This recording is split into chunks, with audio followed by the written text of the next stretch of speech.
Title thumbnail দেখে বুঝতেই পেরে গেছেন ভিডিও কী নিয়ে হতে চলেছে। তো সমস্ত সবজি এখন কেটে পরিষ্কার করে রেখে দিয়েছি, রান্না করতেই বাকি। এভরিওয়ান, সবাই কেমন আছেন? নতুন দিনের নতুন একটা ব্লগ ভিডিওতে সবাইকে জানাই ওয়েলকাম। তো সবাই আশা করি ভালো আছেন, আমাদেরকেও ভালো থাকতে হবে, তাই ভালো আছি। অনেক দিন কোনো ডেলি ব্লগ আপনাদের সাথে শেয়ার করা হয় না, মন মানসিকতা কোনোটাই ঠিক ছিল না, যার কারণে কোনো ব্লগ ভিডিও আপনাদের সাথে আমি শেয়ার করতে পারিনি। অনেক দিন পর একটা ডেলি ব্লগ নিয়ে আপনাদের সামনে হাজির হলাম। আশা করি আজকের ব্লগটি আপনারা দেখবেন, সঙ্গে থাকুন আর ব্লগটি দেখতে থাকুন। কেন এতদিন ভিডিও দিইনি, যারা আমার ভীষণ কাছের মানুষ তারা জানেন কেন আমি ভিডিও দিতে পারিনি। 2024 সালটা আমাদের পরিবারের জন্য খুব খারাপ একটা সাল। দেখুন না, মার্চে চলে গেল দাদি আর নভেম্বরে বড়ব্বা। মনে আছে ঠিক 1 থেকে 1.5 বছর আগে একটা ভিডিও পোস্ট করেছিলাম যে সবাই আমার বড়ব্বার জন্য দোয়া করবেন, যেন আমার বড়ব্বা সুস্থ থাকে, ভালো থাকে। এই ভিডিওতে বলছি সবাই দোয়া করবেন যেন আমার বড়ব্বা জান্নাতবাসী হন। এতক্ষণে বুঝতে পেরে গেছেন যে কেন ভিডিও দিতে পারিনি। যাই হোক, আজকে আমার পরিবারের কিছু কথা আমি আপনাদের সাথে শেয়ার করব। জানেন, যখন ছোট ছিলাম, মানে যখন থেকে আমার জ্ঞান হয়েছে, তখন থেকেই আমরা একটা পরিবারই বড় হয়েছি। মানে আমার মা, বড় মা, আব্বা, বড়ব্বা, দাদি আর আমরা 5 ভাই বোন। আমাদের রান্না হতো আলাদা আলাদা জায়গায়, কিন্তু কে কার তরকারি খাচ্ছে, কে কার থালা বাসনে খাচ্ছে, কে কার কাছে থেকে ভাত নিয়ে খাচ্ছে, এটা আমরা কখনোই ফিল করিনি। এমনকি আত্মীয় স্বজন, পাড়া প্রতিবেশী সবাই বলতো আমরা নাকি 5 ভাই বোন। মানে আমাদের কে মা কে আব্বা কখনোই আমরা এটা বুঝতে পারতাম না। দাদি যখন মারা যায় তারপরে একটা ভিডিও বানিয়েছিলাম, আর ঠিক সেই ভিডিওতেই বলেছিলাম 5 ভাই বোনের মধ্যে সব থেকে ছোট হলাম আমি। আশা করি এখন বুঝতে পারছেন সম্পর্কগুলো কীরকম ছিল। তারপরে আসি আমার ভাইপোর কথায়। এই ভিডিওতে আপনারা আমার ভাইপোকে দেখতে পাবেন।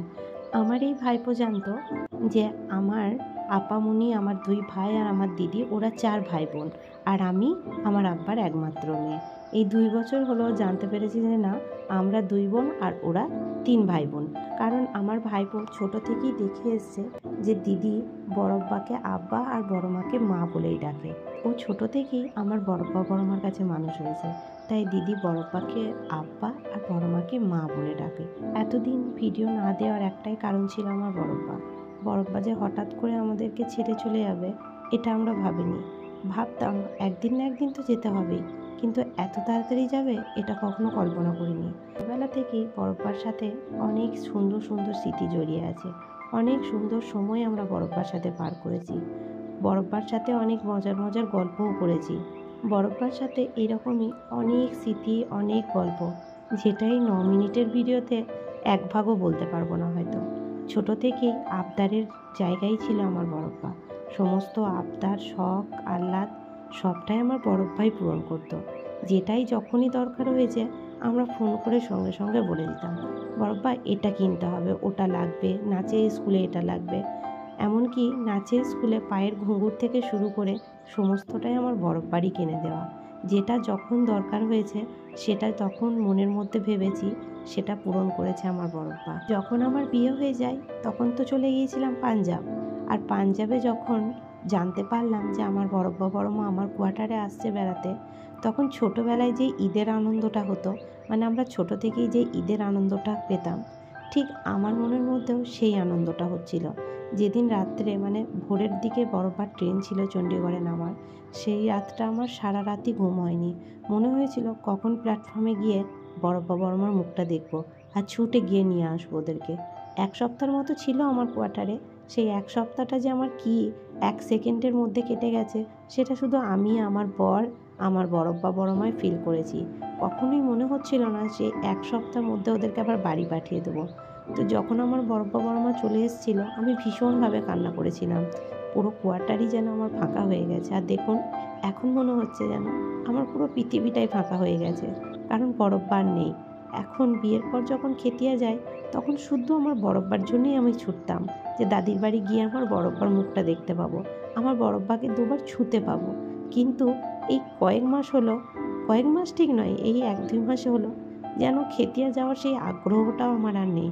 কারণ ওখানে তো আমার আর বড়ব্বা নেই যে বড়ব্বার কাছে গিয়ে বসবো, বড়ব্বার সাথে এই অসুস্থতার মধ্যেও কিছু হাসির গল্প ঠাট্টা একটু হাসাবো, বড়ব্বাও আমাদেরকে হাসাবে। সেই মুখটাই আর দেখতে পাবো না, সেই হাতের ছোঁয়াটাও আর পাবো না।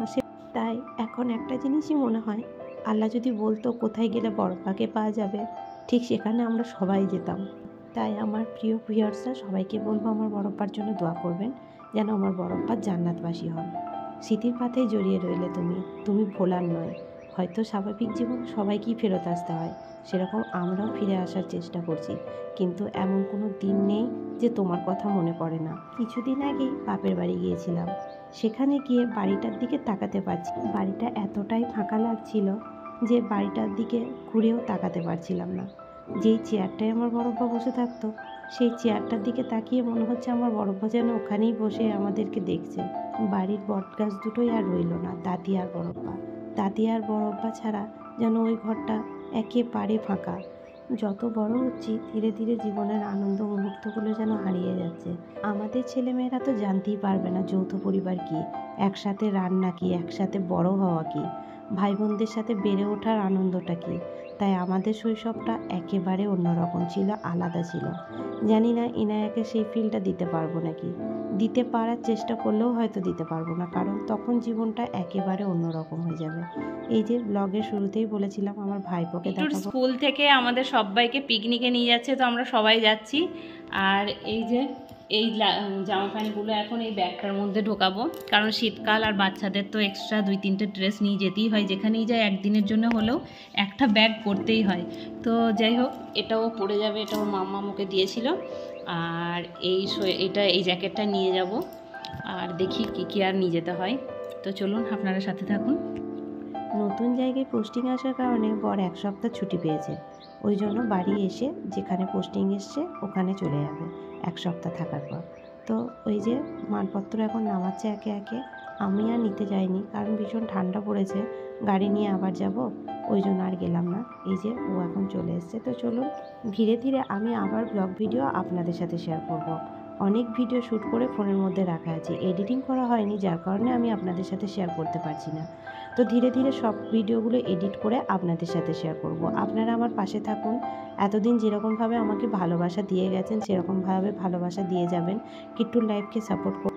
ফাইনালি 3 মাস পর বর বাড়ি এলো, কিন্তু হাতে সময় অনেকটা কম, মাত্র 1 সপ্তাহের ছুটি।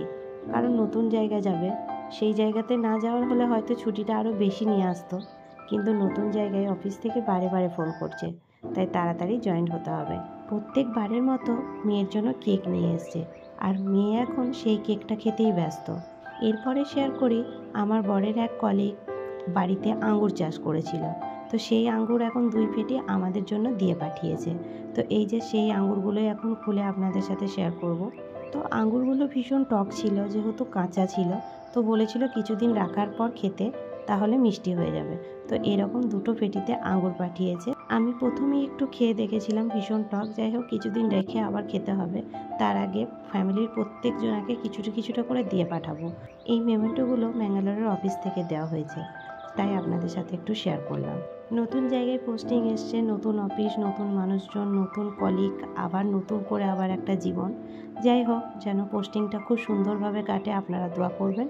তো দেখা হবে খুব তাড়াতাড়ি নতুন একটা ব্লগ ভিডিওর সাথে। সবাই ভালো থাকবেন, সুস্থ থাকবেন, আর অবশ্যই সবাইকে ভালো রাখবেন। টাটা।